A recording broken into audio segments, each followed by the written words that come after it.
estou falando especificamente da Covid, a gente percebe que é importante ter uma chegada na doença como numa linha completa de cuidado.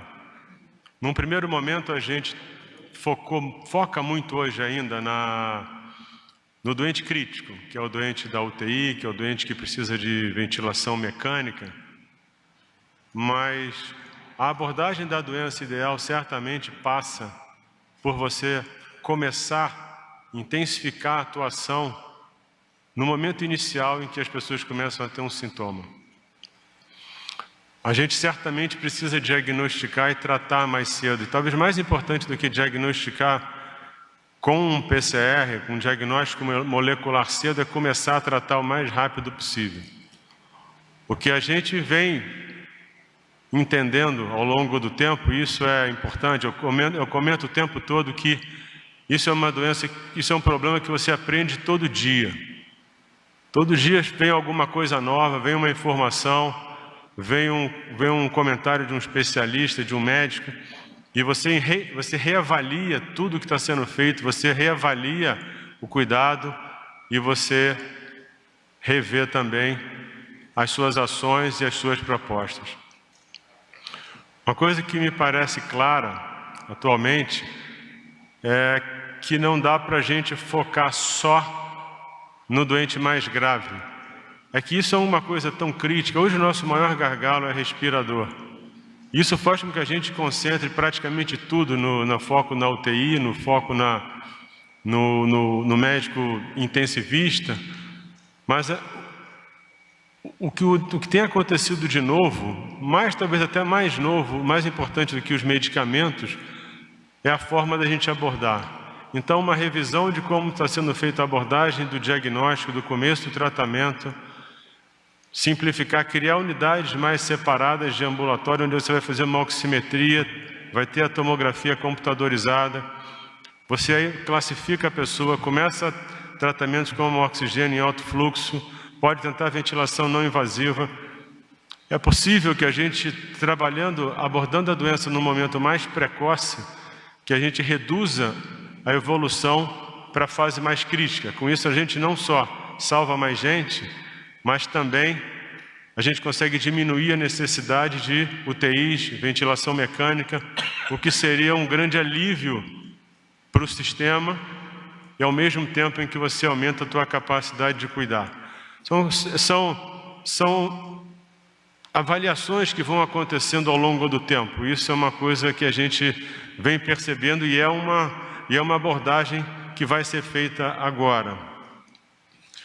A gente está trabalhando a parte de medicamentos e vacinas, a gente vê uma grande discussão na rede social, na mídia. Eu falo isso praticamente todas as vezes que eu estou aqui. O Ministério da Saúde ele não proíbe o uso de medicamentos. Existe uma diferença entre você restringir o uso, proibir, e você não recomendar. Recomendar é quando você tem certeza por estudos clínicos de que aquilo é o melhor para as pessoas. Quando você não tem essa certeza, o que você faz é, idealmente, um estudo clínico. Por quê? Porque você vai colhendo informação sobre o resultado. E aí você tem condição de saber mais rápido se um remédio funciona ou não. Mas tem que ficar bem claro hoje que o Ministério da Saúde não proíbe o uso dos medicamentos que hoje vêm sendo testados para a Covid, certo? Uma coisa importante, a gente está trabalhando para fazer parte de um grupo que vai testar a primeira vacina para a Covid. A gente está interagindo para poder fazer parte desse grupo, isso é uma coisa importante para o Brasil. E aí o secretário Eduardo ele pode falar um pouco dos números antes da gente entrar no que a gente havia conversado semana passada, que é uma discussão sobre a estratégia que discute distanciamento. Mais uma vez eu quero deixar claro que essa discussão de uma estratégia, ela não representa você definir se você quer isolar ou flexibilizar. Não é essa a discussão que está em jogo. A discussão aqui é uma metodologia para você entender qual é a melhor forma de você cuidar das pessoas e proteger a sociedade. Mais uma vez, quando você polariza esse tipo de discussão, isso é muito ruim.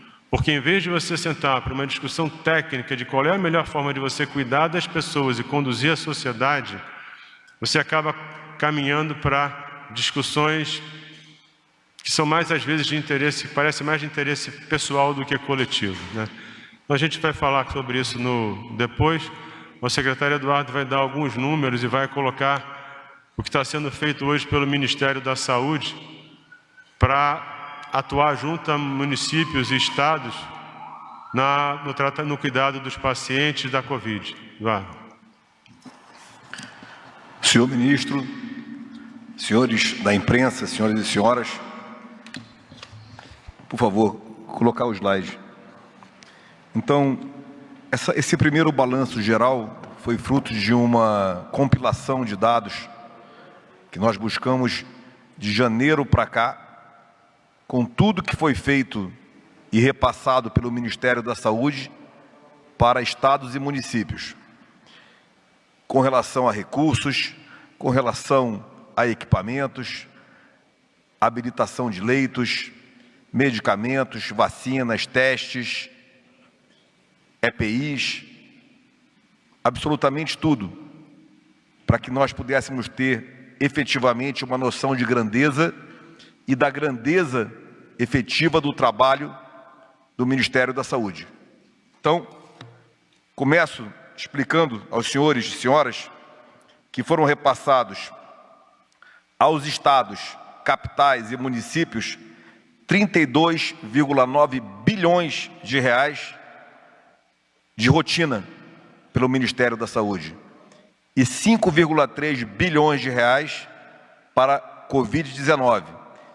Tudo isso dentro das especificidades de tratamento básico, de média e de alta capacidade, totalizando 38 bilhões de reais. De emendas parlamentares, já foram repassadas 3,3 bilhões de reais para estados e municípios, emendas individuais e de bancada.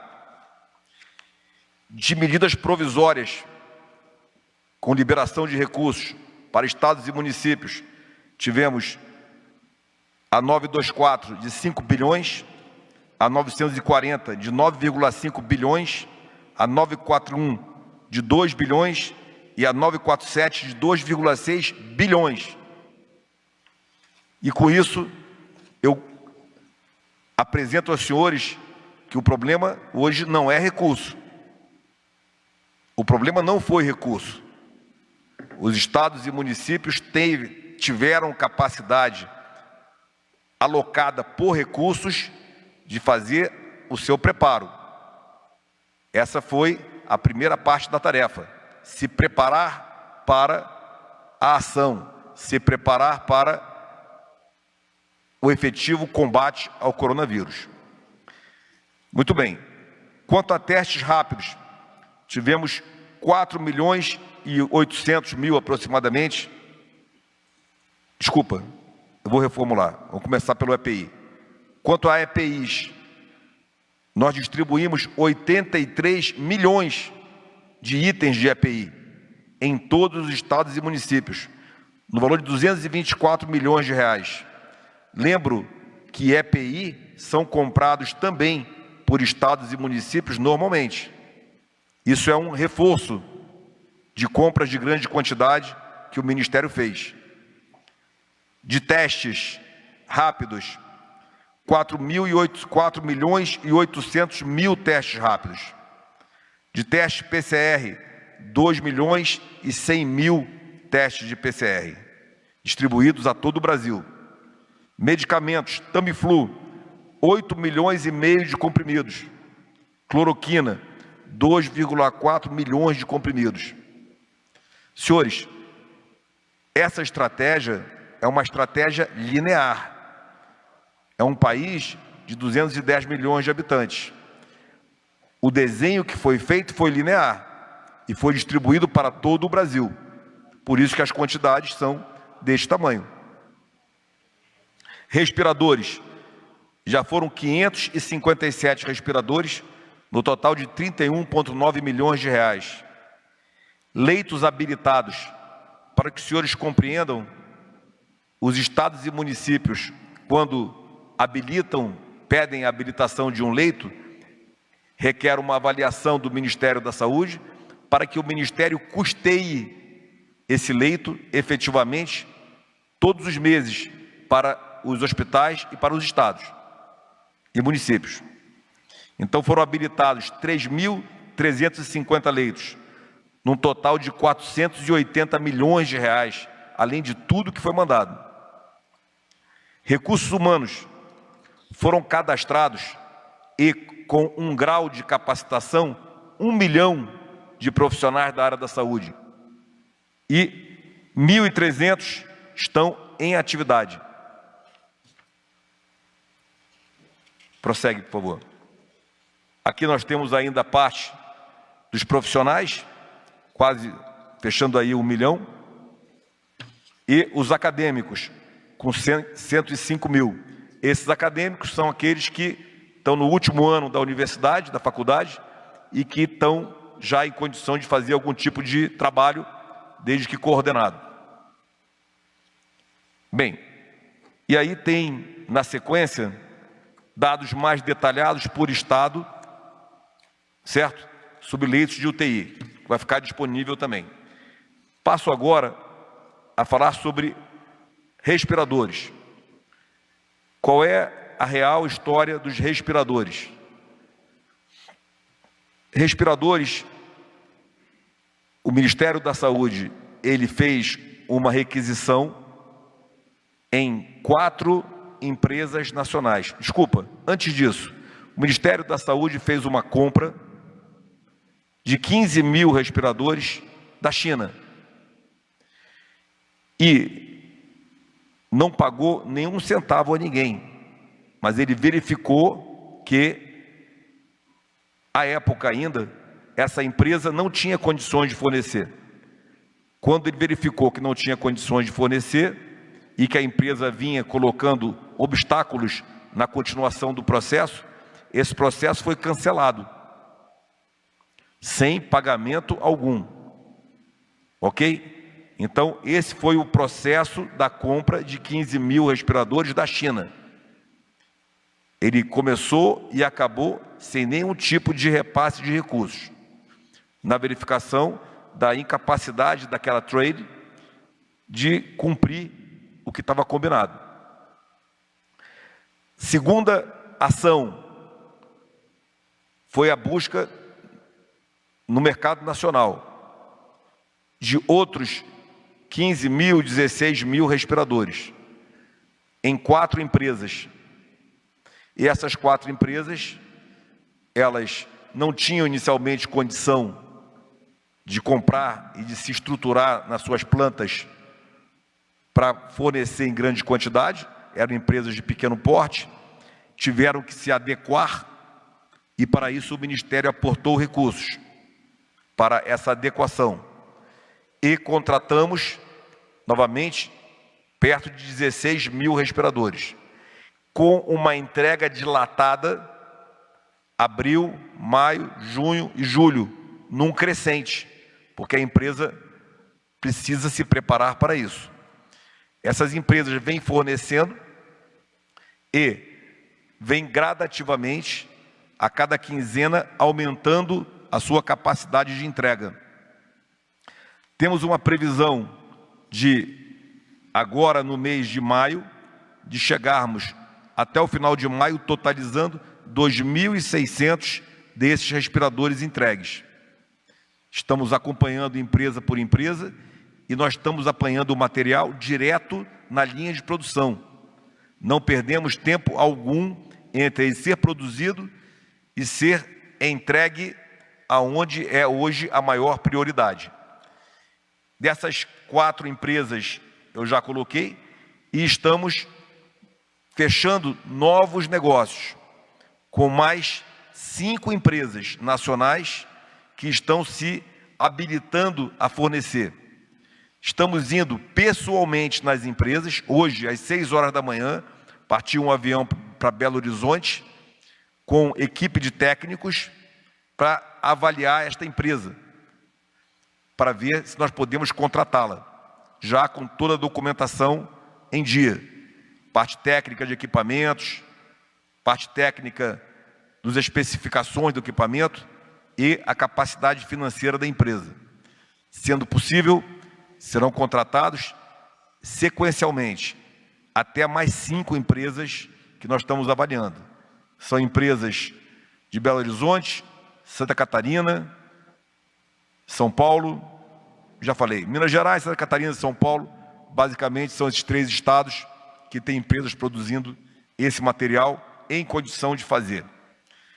Além disso, nós também verificamos que o mercado internacional ele está muito comprimido.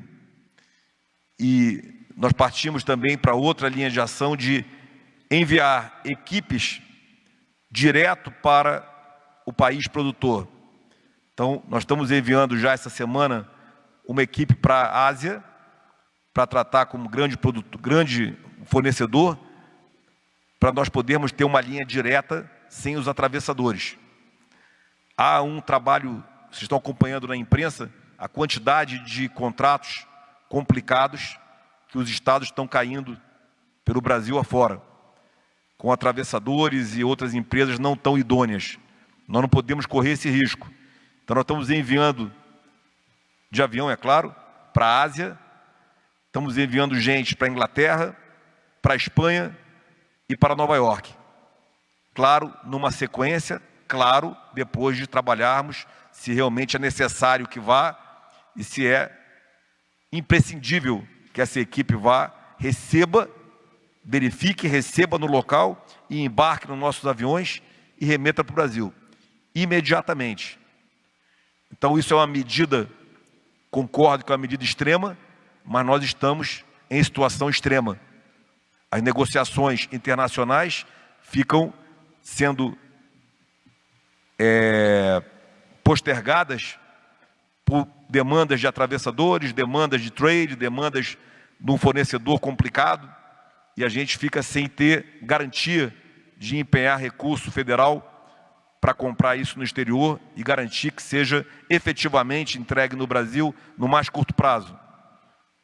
Então, para encurtar uma longa apresentação, todos os dias nós temos um briefing sobre respiradores, prospecção nacional, prospecção internacional, acordo de cooperação e trabalho interministerial, mais 3 ministérios trabalhando nisso, para que a gente possa adquirir e receber esse material no mais rápido tempo possível e entregar isso para as cidades que estão com maior demanda. E, por fim, eu assessoro diariamente o ministro sobre como está a pressão dessas cidades. Nós já estivemos nas seguintes cidades entregando material com essa prioridade: Manaus, Belém, Macapá, Recife, Fortaleza, João Pessoa e Rio de Janeiro. Tudo isso na semana passada, nos últimos 10 dias. Nos últimos 10 dias, nós fizemos chegar, considerando o que realmente aquela cidade tinha condição de pôr em uso, porque quando nós falamos em colocar em uso o equipamento, não é só o respirador, é o recurso humano necessário para isso, são outros equipamentos como monitor multiparâmetro, é a capacidade da rede de oxigênio do hospital que está instalado e outros equipamentos que permitam a utilização desses respiradores. Então, conversamos o tempo todo com os secretários, não para isso, e nós vamos avaliando exatamente em que pé está e para onde nós temos que seguir na prioridade. Tenham a certeza de que esse canal está aberto e nós falamos todos os dias com vários secretários. eu no nível secretário de saúde e o ministro no nível governador. Todos os dias falamos com quem está vivendo o problema na ponta da linha. E a gente tem que filtrar essas ideias, discutirmos e tomarmos a decisão, considerando os parcos recursos que nós temos em relação a respiradores e ainda EPI, para entregar em quem mais precisa. É o que nós estamos fazendo. Muito obrigado.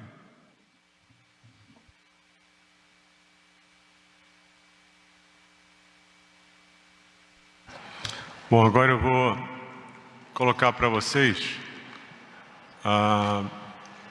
o que foi desenhado pela nossa equipe para abordar a melhor estratégia em cada local, o que a gente vê como a melhor estratégia em cada local das regiões do Brasil. Vou falar mais uma vez, não é uma política de isolamento, nem é uma política de flexibilização. Isso é uma análise de cada local. A partir dessa análise, a gente avalia e define quais as ações que nós consideramos ideais. Isso é uma diretriz. A decisão, vocês sabem, cabe aos estados e municípios. O que o Ministério da Saúde faz é disponibilizar uma linha de raciocínio, o que ele considera uma linha de avaliação adequada, vai estar sempre disponível para discutir com qualquer secretário estadual ou municipal estratégias locais para ajudar na interpretação da ferramenta, se esse lugar não tiver e a gente vai trabalhar junto. Isso é uma coisa que eu quero deixar, eu falo todas as vezes, mas é como se tem que repetir sempre, né? Semana passada, esse trabalho ele foi feito trazendo CONAS e CONASEMS. Semana passada eu tive uma reunião com o CONAS e uma das reivindicações, que era que para os estados e municípios era importante um posicionamento do Ministério da Saúde. Isso foi colocado claramente na semana passada. Esse projeto já estava feito, eu já tinha dito para vocês que isso já tinha sido feito, acho que tem uns 10 dias, e que a gente estaria disponível para discutir com qualquer secretário estadual ou municipal que quisesse ouvir a nossa opinião, discutir com a gente. Em função do que aconteceu na reunião do CONAS, onde houve uma colocação direta quanto ao Ministério da Saúde ter uma posição, nós optamos por fazer essa apresentação. Essa apresentação foi, como eu falei, ela teve a participação no desenho dela das pessoas do CONAS e CONASEMS. Essa é uma apresentação inicial e a apresentação detalhada vai acontecer na quarta-feira, após uma nova rodada de conversa com CONAS e CONASEMS.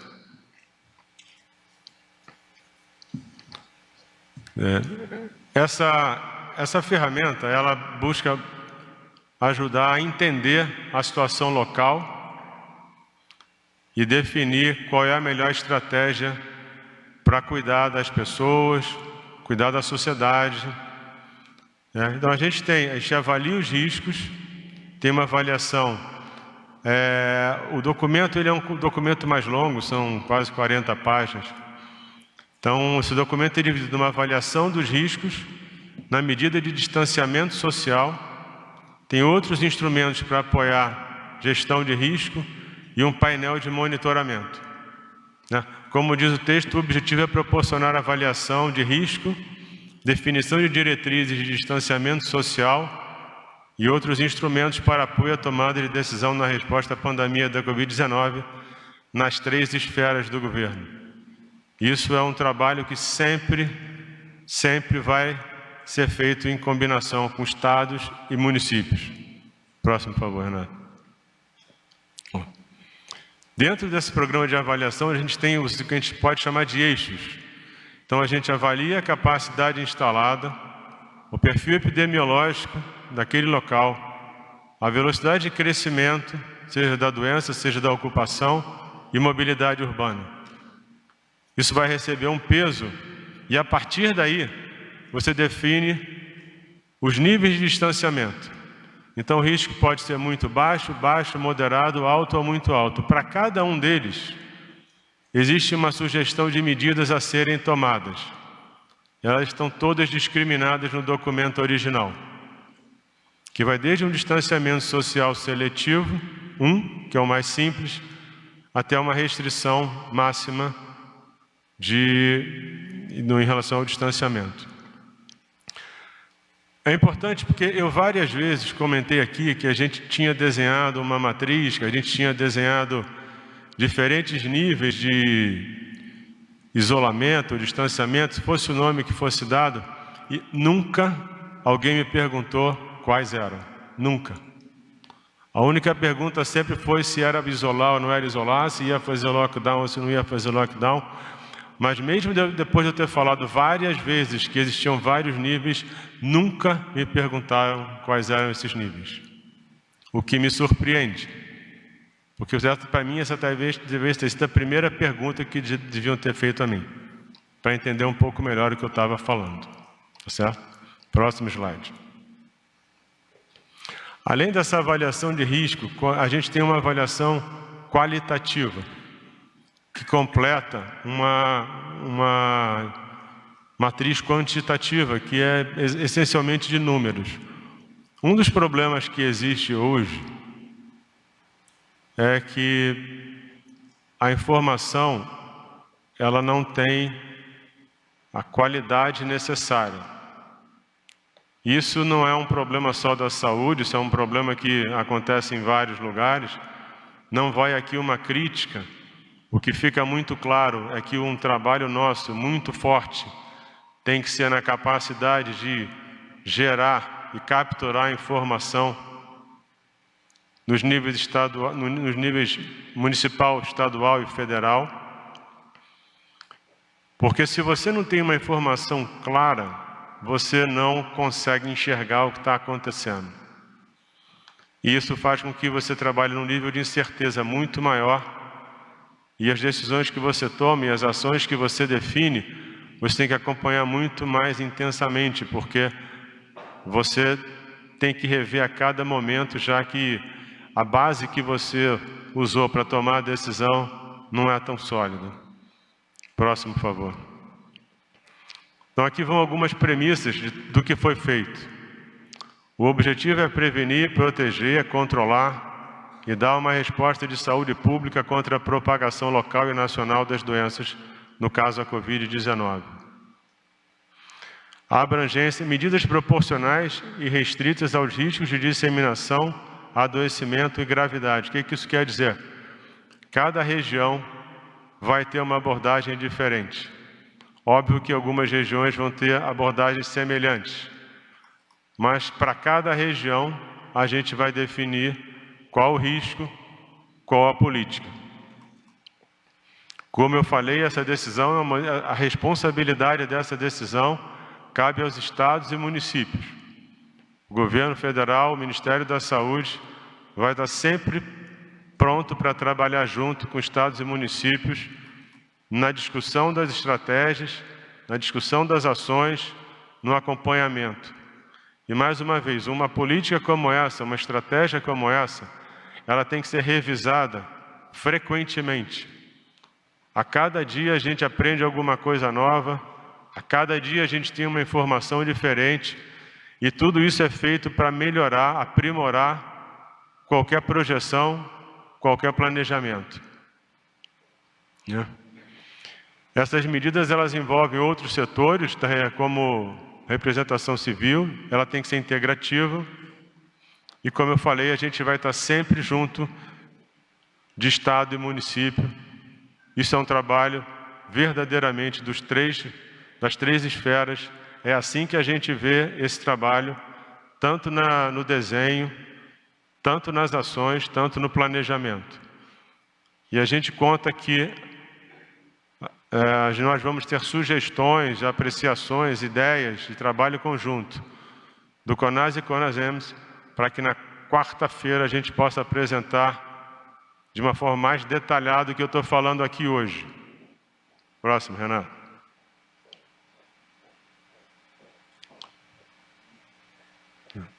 Então, uma coisa clara é que essas ferramentas já estão sendo utilizadas. Muitas coisas do que a gente está falando aqui já estão sendo feitas em outros lugares, né? A gente tem um exemplo do Rio Grande do Sul, que já está discutindo isso de uma forma mais iminente, né? Então, a gente tem, assim, a gente sempre vai estar falando de monitoramento de casos sintomáticos e contatos, avaliação dos leitos, acompanhamento dos leitos de UTI e enfermaria. E esse monitoramento, a gente tem que ter um painel de controle. Está sendo construído, porque na verdade isso, ações de agora, juntando as informações de todos os lugares para estruturar esse painel de uma forma completa. Ele tem que ser atualizado em tempo real, ele tem que trazer todas as informações relacionadas às doenças, ao sistema, ao cuidado e à evolução. Isso é uma coisa que a gente não tinha e não consegue estruturar da noite para o dia. Enquanto isso, a gente trabalha com a informação que a gente tem, vai tomando as ações necessárias e pouco a pouco vai tendo um sistema de informação cada vez melhor, que vai permitir que as nossas ações fiquem cada vez mais precisas. Próximo, Renato. Era isso. E aí a gente está... Vocês podem fazer perguntas. Uma coisa que eu esqueci de comentar, essa nossa visita ao Rio foi uma visita importante para a avaliação dos nossos hospitais federais. A gente, com a nossa chegada, conseguiu que o número de pacientes com Covid aumentasse, sendo tratado. Isso vai aumentar mais ainda, foi uma meta definida. O Ministério vai estar mais perto do Rio de Janeiro, existiu um distanciamento que me parecia ruim e a gente vai estar mais próximo agora, a gente vai estar mais presente, porque são vários hospitais federais, mais os institutos. E agora eu agradeço a presença de vocês e a gente está aqui para as perguntas.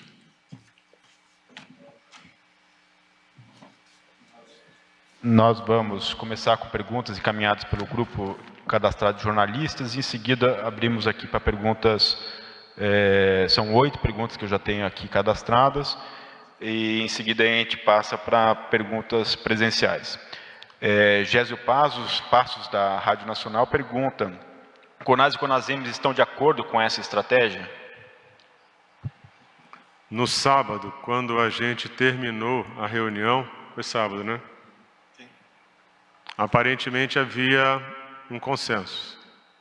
Eu fui surpreendido hoje eu vi algumas notas me mostraram do jornal, mostrando que esse não era o cenário de hoje. Como a gente a argumentação que foi colocada é um pouco diferente do que foi colocado para mim na semana passada, quando havia quase que uma cobrança em relação ao Ministério da Saúde se posicionar. E hoje o posicionamento foi colocado como algo que traria incerteza e problema. Para mim foi uma surpresa enorme, porque no sábado a ideia, né, o doutor Denizar que estava lá, essa discussão foi absolutamente técnica. E o que me foi passado é que existia um consenso, só iria bater o martelo, mas a reunião havia sido evoluído de uma forma tranquila, técnica, e que naquele momento não tinha um posicionamento ou um questionamento, alguma crítica, como a que a gente teve hoje do CONAS em relação ao modelo. Guilherme Venaglia, da CNN Brasil, pergunta: gostaria de saber o significado de cada um dos níveis de distanciamento social previstos. Distanciamento social seletivo 1, seletivo 2, ampliado 1, ampliado 2 e restrição máxima. Isso a gente vai passar para vocês na quarta-feira. Isso já está pronto, obviamente, só que eu acho que ficaria uma coisa longa demais. Aí, aqui não é para a gente detalhar. Vocês vão receber isso também, né? Todo mundo vai ter acesso a isso. E a gente vai poder detalhar isso na quarta, e depois, se vocês quiserem, a gente pode marcar uma reunião só para isso, para detalhar mais ainda, se vocês acharem que é o ideal. A Valquíria Homero, do Poder 360, ela acrescenta a pergunta anterior, né, a partir de Mesma coisa, quarta-feira. Tá, detalhar Próximo. E a questão da pontuação. O Vitor Bourdian, da Globo News, pergunta isso e pergunta também em que se os parâmetros se baseiam em algum estudo ou algum precedente adotado por algum país. Essa avaliação, na quarta-feira, o Dr. Denizar, que liderou a condução desse desenho, vai explicar com mais detalhe para vocês. Mas a gente levou em consideração tudo que está sendo feito no mundo hoje. Isso que foi construído aqui não é uma coisa, se vocês olharem, não vai ser alguma coisa muito diferente do que foi definido e implementado e desenhado em outros países. Então, foi feito todo como eu falei, esse desenho ele é técnico. Ele foi feito com base em estudos, foi feito com base em publicações, foi feito com base em experiência em outros países. Isso não foi alguma coisa que surgiu de forma superficial. Isso foi trabalhado no detalhe. Estudos foram revistos e o nosso trabalho, obviamente, tem um ajuste nosso, mas ele trabalha a compilação de tudo que foi feito no mundo até agora. A Débora, da Rádio Gaúcha. Ministro, pode explicar como essa orientação será dada? Como operacionalizar esse plano? Os gestores municipais ficam obrigados a agir conforme a orientação do Ministério da Saúde? Eu agradeço essa pergunta. Vou começar pelo final. Os gestores não ficam obrigados a agir conforme a orientação. Como eu falei, isso é uma ferramenta para que o gestor local vai dispor para poder avaliar a sua condição local e tomar suas decisões. Isso não é uma obrigação, uma imposição do Ministério da Saúde. Então, o que a gente vai fazer não é a orientação, quer dizer, se a gente fosse colocar o termo exato, o que a gente vai fazer, se os secretários municipais ou estaduais quiserem conversar com o Ministério da Saúde, a gente senta, passa cada variável que a gente considera importante para ser avaliada, vê qual é a qualidade da informação local e, junto com esse gestor, com esse secretário, a gente o ajuda a pensar e tomar a decisão. A gente vai tentar ajudá-lo. A gente que aqui quer ter um papel de quem colabora. Mas isso não é uma imposição do Ministério da Saúde.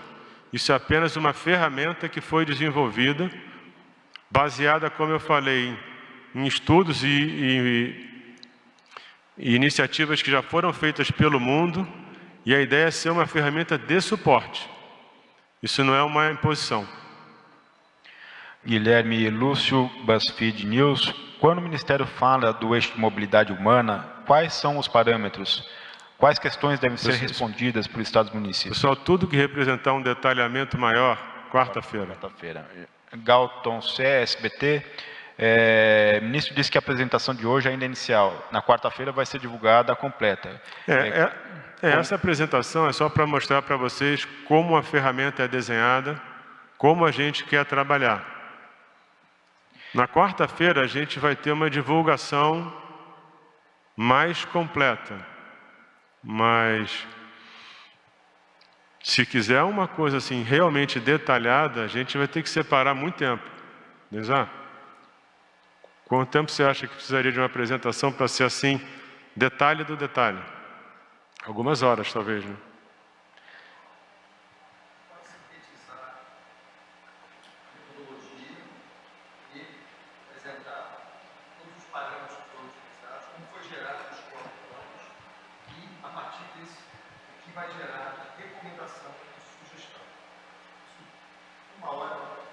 E uma coisa importante, se vocês acharem que precisa de mais esclarecimento, mais discussão, a gente volta e faz isso. Mesmo que no dia, se vocês acharem, a gente gostaria de ter uma outra discussão sobre isso, uma outra coletiva, não uma coletiva, mas um outro fórum de trabalho, aí talvez pudesse, para a gente entender melhor, a gente também vai estar sempre à disposição de vocês. A gente vai estar aqui para esclarecer tudo o que vocês precisarem e quiserem. Pergunta completa, perguntando com isso, né, quando se pretende implementar essas medidas, né? Isso, a partir da apresentação, né? Como é que é? Como vai ser apresentado a versão final na quarta-feira, o Galton Ced da USPT pergunta quando se pretende implementar de fato as medidas, quando elas passam a valer. Vou falar de novo. Isso é uma decisão dos estados e municípios. A decisão de quando implantar é dos estados e municípios. A partir de quarta-feira, a ferramenta vai estar disponível para ser usada pelos estados e municípios, se esse for o desejo deles. E o nosso corpo técnico vai estar disponível para trabalhar com qualquer secretário estadual ou municipal para ajudar. É isso.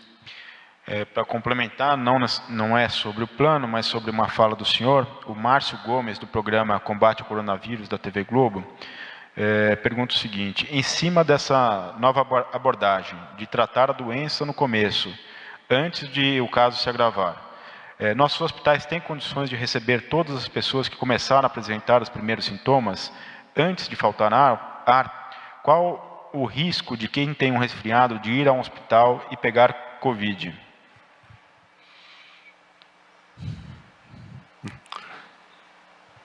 Num programa de triagem, você não começa num hospital, você começa num ambulatório. Então, um exemplo seria você fazer um oxímetro e usar uma tomografia. Isso é uma diretriz que o Ministério também vai liberar. E o desafio hoje é que a gente consiga implementar isso rápido. Mas essa abordagem ela tem que ser relativamente simples.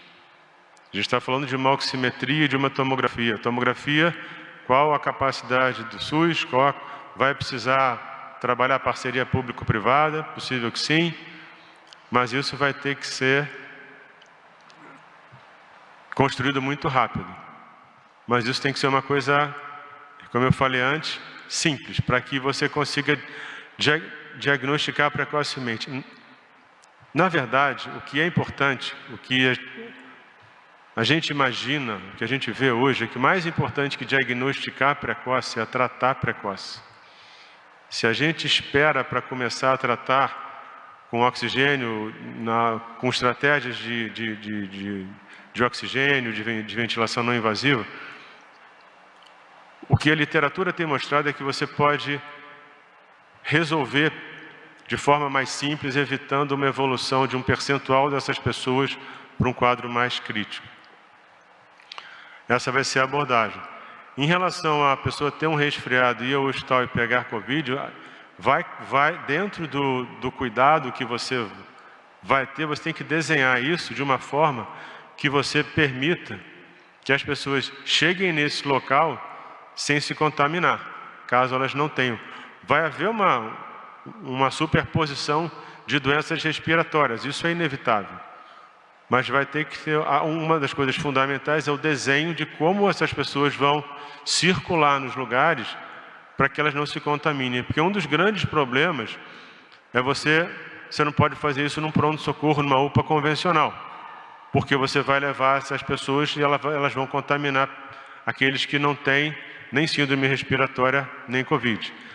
Isso aí é uma das funções de uma diretriz, é colocar qual a forma ideal de você desenhar uma unidade de atendimento ambulatorial para diagnóstico mais precoce, para que o tratamento comece de forma mais precoce. Porque se a gente conseguir isso, As unidades intermediárias, as enfermarias, você vai conseguir, até a parte de profissionais de recursos humanos, você vai precisar de pessoas menos especializadas. Se a gente conseguir migrar o tratamento da doença para fases mais precoces, simplifica tudo. E isso aí é o objetivo da gente criar essa estratégia.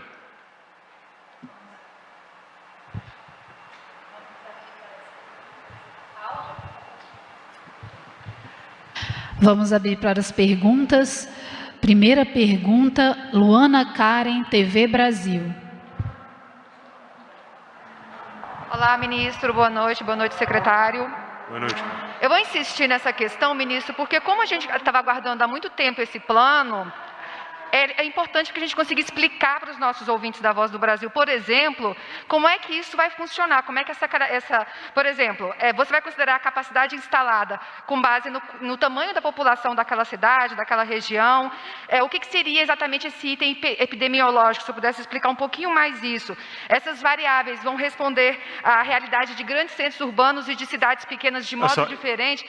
E uma outra questão, a gente fala muito, eu vou muito falar do isolamento vertical, do isolamento horizontal e do lockdown. Quais são as outras possibilidades? Quarta-feira, né? O que eu estou dizendo para vocês é que isso vai ser falado na quarta-feira. Olha só, eu preciso validar isso com o CONAS e CONASEMS antes da quarta-feira, que é para a gente falar uma coisa só. É só isso. Isso está pronto, está escrito, está até no texto, está no papel, está pronto. Só que eu quero validar isso mais uma vez com o CONAS e CONASEMS, só isso. E eu não quero falar uma coisa hoje e poder ter alguma mudança na quarta-feira, só isso. Próxima pergunta, Daniel Gulino, O Globo. Meu irmão, você quer falar alguma coisa aqui? Hoje, não. Boa noite, ministro. A Fiocruz divulgou hoje um estudo que diz que o coronavírus começou a circular no Brasil antes do que a gente se sabia, que já tinha transmissão comunitária, inclusive mortes. Queria saber se o Ministério da Saúde confirma esse dado. E uma outra pergunta, o presidente Bolsonaro divulgou agora que vai incluir academias, salões de belezas e manicure como atividades essenciais. Queria saber se o Ministério da Saúde concorda com isso, se houve uma orientação do Ministério da Saúde para isso. Obrigado. Dá para você repetir a primeira pergunta, por favor? A da Fiocruz, né? Isso. Já sabia que o vírus estava circulando no país um mês antes do que foi anunciado. Isso aí tem que passar por uma avaliação do grupo técnico. Não tem como te responder isso. A Fiocruz é uma instituição totalmente confiável. Se isso é um trabalho de pesquisa, o trabalho tem que ser avaliado tecnicamente. Tem que ser Isso aí é um grupo, provavelmente da SCTI, que vai fazer isso. Eu tenho que ver o trabalho. Não tem como te dar uma resposta dessa sem nem ter lido o trabalho, sem ter ouvido pessoas especialistas nisso. Não tem como. A segunda coisa é em relação à liberação de... Academias, salões de beleza e manicure. Como atividade essencial. Como atividade essencial.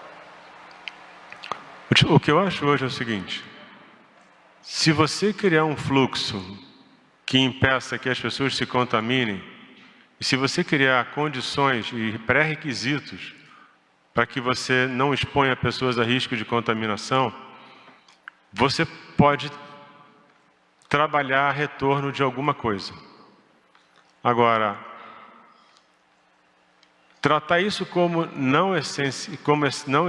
essencial é um passo inicial, que foi uma decisão do presidente, que ele decidiu isso aí. Isso aí saiu hoje, isso. Ele acabou de falar com o Alvorada. Falou agora. Queria saber, isso passou pelo Ministério da Saúde? Decisão de? Quem é manicure, academia? Academia, salão de beleza, barbearia. Barbearia. Barbearia, salões de beleza e academia. Isso passou pelo Ministério da Saúde? Não, isso aí não é... Acho que isso... Não passou. Não é atribuição nossa. Isso aí é uma decisão do presidente. Mais alguma pergunta? Por favor, nome e veículo de imprensa no É o Ministério da microfone. Economia que decide isso. Só uma coisa, a decisão de atividades essenciais é uma coisa definida pelo Ministério da Economia. E o que eu realmente acredito é que qualquer decisão que envolva a definição como essencial ou não, ela passa pela tua capacidade de fazer isso de uma forma que proteja as pessoas. Mas só para deixar claro que isso é uma decisão do Ministério da Economia, não é nossa. Eu sou Brenda Collen, do portal Plox Brasil. Tem se falado muito da esperança depositada nos medicamentos que estão em testes e em vacina. O que de concreto o Ministério da Saúde e o governo federal têm a respeito de medicamentos e vacina contra o coronavírus? Vacina hoje a gente ainda não tem uma vacina disponível, isso é uma coisa sabida. O que a gente, como Ministério, como eu coloquei, está fazendo é acompanhar o que está sendo desenvolvido no mundo em relação à vacina. E aquela que hoje aparentemente é a que está na frente, que é a de Oxford, o Ministério está organizando para fazer parte do estudo clínico inicial de teste da vacina. Em relação a medicamentos, a gente tem alguns indícios de medicamento que possam ter um efeito maior sobre a Covid. O Remdesivir, né? Remdesivir que... A droga mais promissora é o Remdesivir, mas o que acontece hoje, Remdesivir, o que acontece hoje, como eu falei, o Ministério, ele tem que ter, eu repito essa palavra toda hora, o Ministério ele tem que ter um respaldo técnico em tudo que ele recomenda. Uma coisa é o Ministério autorizar o uso, a critério do médico, o próprio CFM fez isso.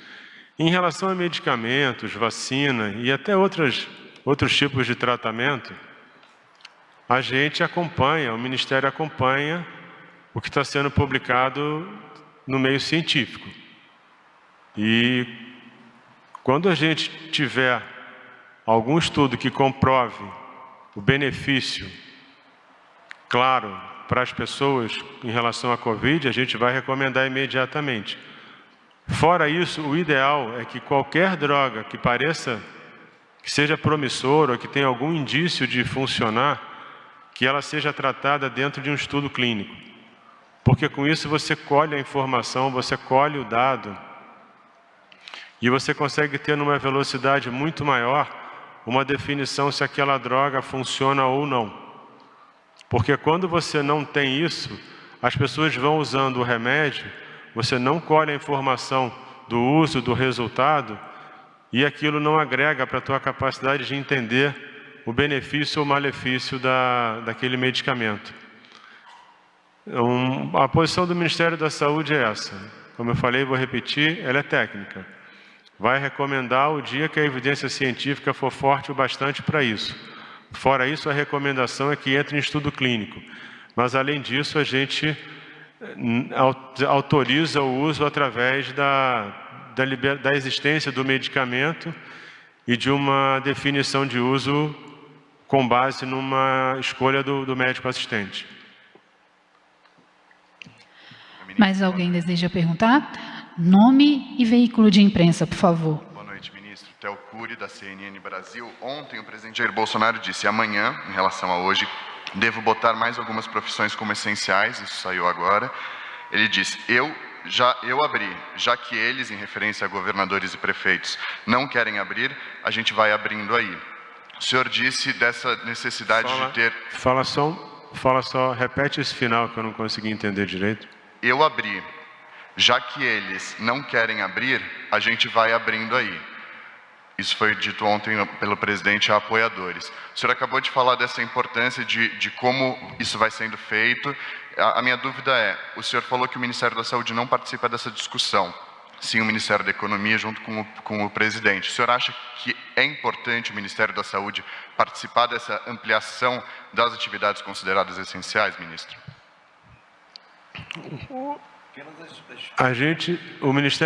A decisão de atividade essencial hoje é do Ministério da Economia. Onde o Ministério da Saúde pode e deve ajudar, ajudando a desenhar os fluxos de como isso deve, se essa decisão é tomada, como isso deveria acontecer, entendeu? Mas a decisão de ser essencial ou não é mais uma decisão da economia mesmo. Se isso for o caso, a gente participa ajudando a desenhar uma forma de fazer que proteja as pessoas.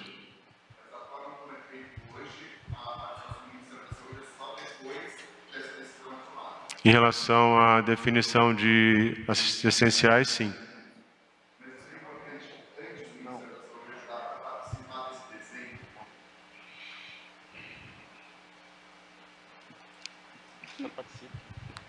Honestamente, tenho que pensar melhor nessa pergunta. Nesse momento, a resposta seria não, porque é uma atribuição do Ministério da Economia e eu vejo a saúde ajudando, sempre a partir do instante em que ela ajuda a definir formas de fazer que possam proteger as pessoas. Acho que a minha função aqui é ajudar a proteger as pessoas. Mesmo que exista uma decisão do Ministério da Economia sobre o que é essencial ou não, a gente tem que participar ajudando com que essa decisão seja feita de uma forma segura para a sociedade. Essa é a forma como eu vejo. Tem algumas coisas... essa é a forma como eu vejo. A pergunta que eu teria que conversar melhor, até com o pessoal da economia, mas essa é a minha posição agora.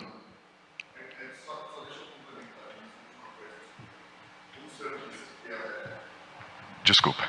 Como o senhor disse que é importante preservar a saúde, a minha dúvida era se isso não é importante o senhor participar antes, porque às vezes eu não sei qual que é o prazo e se pode ser tarde depois a entrada do Ministério da Saúde nessa discussão. Qualquer coisa que é decidida pode ser revista. Entendeu? Então, acho que existe hoje um diálogo que permite que a gente se posicione se for necessário. Para encerrar essa coletiva de imprensa, mais duas perguntas encaminhadas aqui pelo grupo de jornalistas.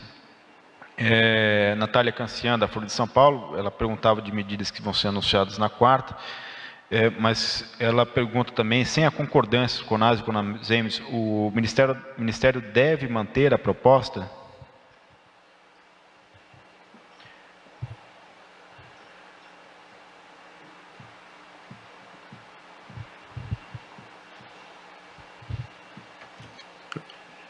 Hoje eu estou assumindo que a gente vai chegar no consenso.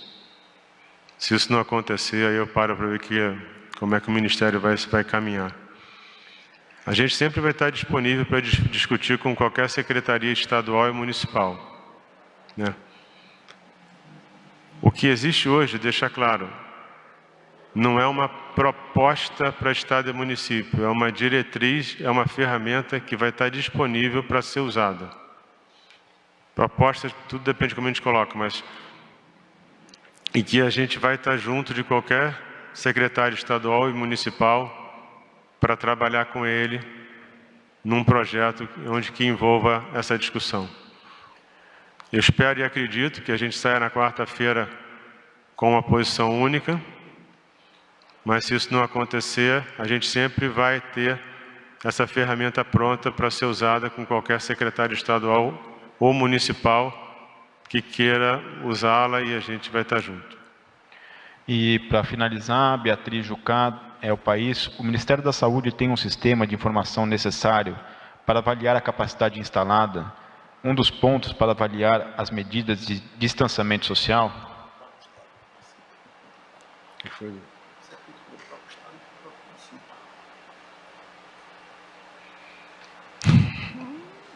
Hoje essa informação, ela vem para o Ministério da Saúde a partir dos estados e municípios.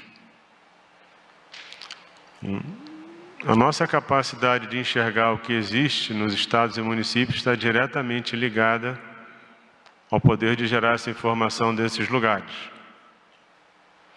Então, esse sistema de informação, ele, como acontece no Brasil, ele vai variar de lugar para lugar. Então tem que deixar claro que o Ministério da Saúde ele tem que trabalhar a informação, é importante a gente centralizar essa informação, ter um banco de dados que permita enxergar o Brasil, mas uma boa parte dessa informação tem que vir de Estado e município. Acatando a sugestão, ministro, é que assim que tiver implementado o plano, a gente,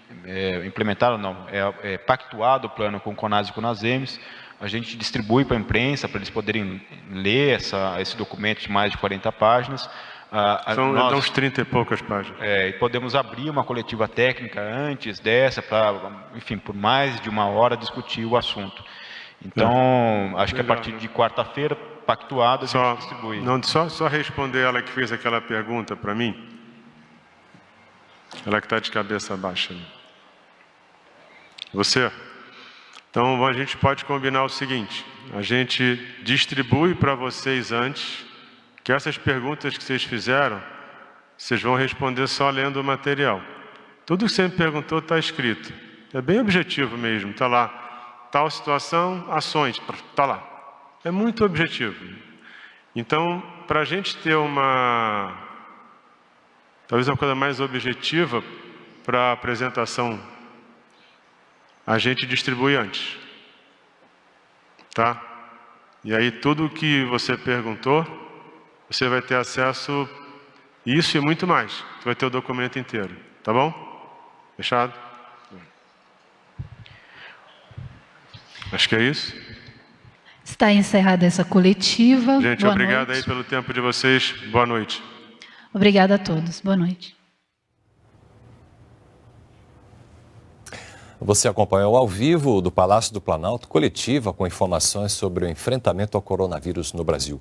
Siga bem informado pelas nossas redes sociais e acompanhe também a programação da TV Brasil. Daqui a pouquinho começa a Repórter Brasil. Boa noite.